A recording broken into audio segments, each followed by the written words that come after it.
Pet owners are making legal preparations to make sure their furry companions will be taken care of should they outlive their humans.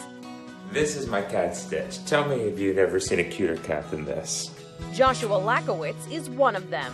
Look at this little guy.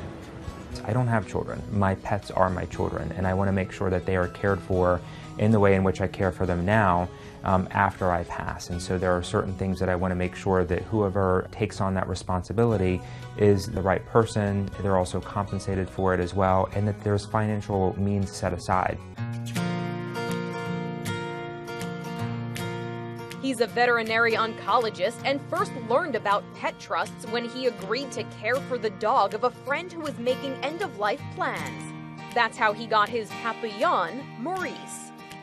It wasn't a one-time conversation where she said, "Will you adopt him?" I said, yes. You know, we obviously had to see how it would make sense for me and my family to adopt him. Maurice is waving hi to the camera. He says hello to everybody at home.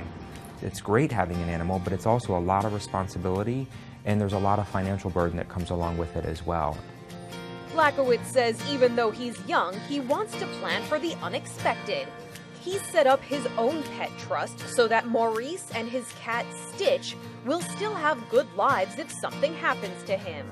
We have an executor for our estate, and that executor doesn't have to be the one that will adopt him, but our executor needs to be the one that's responsible for finding the home, and therefore we have the pet trust set up for each individual pet so then they have the stipulations. This is one of his favorite games. Some of those stipulations include making sure Stitch goes to a home that doesn't have any other cats, and Maurice goes to a home with no other pets at all.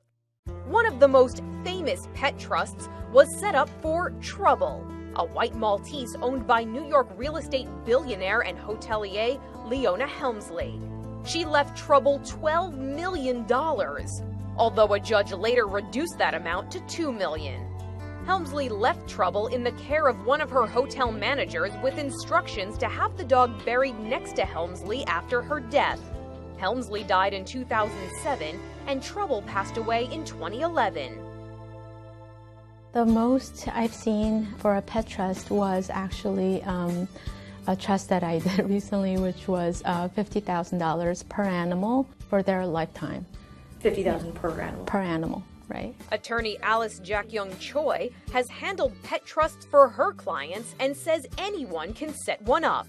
Many people think that pet trust is something for Leona Helmsley's of the world because her case was so publicized. But most people who create pet trust don't really necessarily think of in that grandiose scheme, but it's just to really treat their dogs or cats because they're like family and they want to take care of them.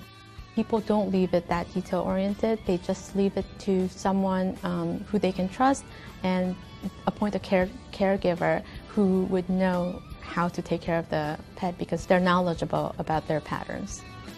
And of course, she practices what she preaches. I have a Pekingese named Sapina. She's very spoiled, legal dog,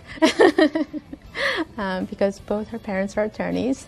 I'm not actually worried if I die and my spouse can take care of the pet, but if we have a common accident, I don't want to have anything bad happen to her.